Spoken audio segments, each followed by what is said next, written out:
ये जो लोग हैं दल बदलू हैं, आज यहाँ पे कल यहाँ पे बीजेपी के लोग कांग्रेस में जा रहे हैं, कांग्रेस के लोग बीजेपी में जा रहे हैं। मतलब हो क्या रहा मेरे मतलब घर के ही लोग हैं जो कई सालों से राजनीति में है, तो ये पार्टियाँ किसी की तरफ देखती नहीं है, कार्यकर्ता की तरफ तो देखती नहीं है। और यहाँ की राजनीति मुझे लगता है कि एक दो परिवारों के ही अंदर सिमट गई है, चाहे वो कांग्रेस के हैं, चाहे वो बीजेपी के हैं, कुछ समझ ही नहीं है। मतलब यहाँ पे कोई पूछने वाला है ही नहीं। अमित जी, आपने जन संगठन बनाया है जो नाम रखा है जी, क्या आप इलेक्शन लड़ने जा रहे हैं इस पैनल के नीचे? इलेक्शन अगर यही लोग आपको यही चेहरे देखने हैं तो मुझे लगता है कि इन चेहरों की अब ज़रूरत है नहीं, तो मैं 100% लड़ूंगा और हम सब इकट्ठे हैं। अगर ये मौका देंगे ठीक है, अगर नहीं देंगे हम फिर भी इलेक्शन लड़ेंगे। पार्टी कहे आप अभी हमारा स्तर जो है वो उस स्तर से शुरू करेंगे, लेकिन एक बढ़िया जगह पे पहुंचाएंगे। नहीं तो अब 2 महीने पहले अपनी पार्टी को नहीं छोड़ सकते। आप तो कोई भी अपने वीडियो निकाल के देख लो, उसमें ये इनकी कांग्रेस जो इनकी माँ थी राजा वीरभद्र सिंह जी, जो बहुत बढ़िया नेता थे, वो इनके मतलब सब कुछ करते थे। ये तो कहते थे कि कांग्रेस ने मेरे 100 करोड़ के काम करवाए हैं, तो अब ऐसा हो क्या गया। विधायक पवन काजल की भाजपा में एंट्री से विधानसभा क्षेत्र कांगड़ा की राजनीति में घमासान समझ गया है।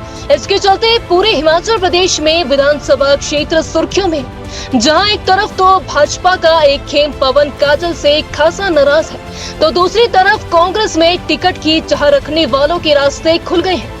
अगर बात करें तो कांगड़ा में बाली खेमे में उनके सबसे नजदीक और वर्तमान में कांग्रेस कमेटी प्रदेश महासचिव अजय वर्मा के छोटे भाई अमित वर्मा ने कांग्रेस की टिकट के लिए अपनी ताल ठोक दी है। अमित जी, आपने जन संगठन बनाया है जो नाम रखा है जी, क्या आप इलेक्शन लड़ने जा रहे हैं इस पैनल के नीचे? इलेक्शन अगर यही लोग आपको यही चेहरे देखने हैं तो मुझे लगता है कि इन चेहरों की अब ज़रूरत है नहीं। हम लोग, मेरी पृष्ठभूमि तो वैसे कांग्रेस की है, लेकिन मेरे मतलब घर के ही लोग हैं जो कई सालों से राजनीति में है, तो ये पार्टियाँ किसी की तरफ देखती नहीं है, कार्यकर्ता की तरफ तो देखती नहीं है। अगर ये मौका देंगे ठीक है, अगर नहीं देंगे हम फिर भी इलेक्शन लड़ेंगे। उन्होंने कांगड़ा जनहित बैनर के तले कांगड़ा के विकास की बात बीती शाम पत्रकार वार्ता में कही। अमित वर्मा का कहना है कि कांगड़ा में हमेशा परिवारवाद की राजनीति को बल दिया गया है। मैं इस ओछी राजनीति से उठकर कांगड़ा में कुछ नया करना चाहता हूं। अमित वर्मा ने कहा कि अभी तक कांगड़ा में विकास शून्य के समान है। यहाँ पर सिर्फ अपने अपने इंटरेस्ट के ही काम नेता करते हैं और करवाते हैं। उन्होंने विधायक पवन काजल को आड़े हाथों लेते हुए कहा कि पवन काजल ने कांग्रेस का दामन छोड़कर भाजपा में जाकर एक ओछी मानसिकता का परिणाम दिया है।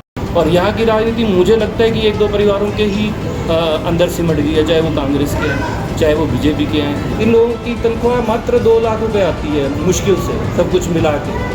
तो 5 साल में अगर मोटा मोटा मान के चलें तो 1 करोड़ 20-25 लाख के करीब होता है। तो हमें ये नहीं समझ आती कि ये बाकी पैसे इन लोगों के पास आते कहाँ से और ये क्या करते हैं। इसके बाद इनके होटल अपने होते हैं, कई ज़मीनें ये लोग ले लेते हैं, कुछ समझ नहीं है। उन्होंने कहा कि जब विधायक पवन काजल कांग्रेस पार्टी में थे तब राजा वीरभद्र का हाथ पकड़कर उन्होंने अपना राजनीतिक कैरियर संवारा और आज कांग्रेस द्वारा कराए गए कार्यों का श्रेय भाजपा के दामन में डाल रहे हैं। जबकि जमीनी स्तर पर देखा जाए तो विधायक पवन काजल कांगड़ा का विकास कराने में नाकाम साबित हुए और कांगड़ा के वोटरों को भ्रमित कर रहे हैं। अब 2 महीने पहले अपनी पार्टी को नहीं छोड़ सकते। आप तो कोई भी अपने वीडियो निकाल के देख लो, उसमें ये इनकी कांग्रेस जो इनकी माँ थी राजा वीरभद्र सिंह जी, जो बहुत बढ़िया नेता थे, वो इनके मतलब सब कुछ करते थे। ये तो कहते थे कि कांग्रेस ने मेरे 100 करोड़ के काम करवाए हैं, तो अब ऐसा हो क्या गया। इसका मतलब डर है। इन लोगों ने मतलब इस तरह से ही पैसे कमाए हैं कि इनको डर रहेगा। जिस बंदे को डर रहेगा वो राजनीति करेगा नहीं, और राजनीति कोई बिजनेस नहीं है। अमित वर्मा ने कहा कि मेरी पृष्ठभूमि कांग्रेस की है और मैं जल्द ही कांग्रेस में टिकट के लिए आवेदन करने जा रहा हूँ। अगर मुझे कांग्रेस पार्टी टिकट देती है तो ठीक है, अन्यथा मैं मैदान आजाद प्रत्याशी के तौर पर उतरकर जनता की सेवा करूंगा।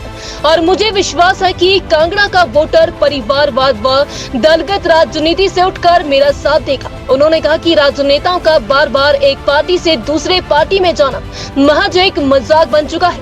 नेता सिर्फ अपना फायदा देख रहे हैं, जिस कारण कांगड़ा विधानसभा वोटर कंफ्यूज हो रहा है। ये जो लोग हैं दल बदलू हैं, आज यहाँ पे कल यहाँ पे बीजेपी के लोग कांग्रेस में जा रहे हैं, कांग्रेस के लोग बीजेपी में जा रहे हैं। और यहाँ की राजनीति मुझे लगता है कि एक दो परिवारों के ही अंदर सिमट गई है, चाहे वो कांग्रेस के हैं, चाहे वो बीजेपी के हैं, कुछ समझ ही नहीं है। मतलब यहाँ पे कोई पूछने वाला है ही नहीं। प्रेस कॉन्फ्रेंस का नजारा कुछ इस कदर था कि भाजपा कार्यकर्ताओं के चर्चित चेहरे भी उनके साथ थे। अब देखना यह है कि ओबीसी फैक्टर वाले विधानसभा क्षेत्र कांगड़ा में अमित वर्मा किस तरह अपना वर्चस्व बना पाएंगे। यह भी उनके लिए एक चैलेंज रहेगा। वहीं कांग्रेस का शीर्ष नेतृत्व भी कांगड़ा विधानसभा क्षेत्र में प्रत्याशी तलाश रहा है, क्योंकि पवन काजल के रहते कोई भी कांग्रेसी यहां पर अपने आप को स्थापित नहीं कर पाया। अब कांगड़ा विधानसभा क्षेत्र कांग्रेस के लिए चैलेंज बना हुआ है। उज्जवल हिमाचल के लिए कांगड़ा से अंकित वालिया की रिपोर्ट। अगर मैं सूत्रों की बात समझूं, अपने टीम की बात समझूं, तो शायद ऐसा कुछ प्रेशर है, बिल्कुल है। नहीं तो कि कांग्रेस जो उनकी माँ थी, इसका मतलब डर है। इन लोगों ने मतलब इस तरह से ही पैसे कमाए हैं कि इनको डर रहेगा। जिस बंदे को डर रहेगा वो राजनीति करेगा नहीं।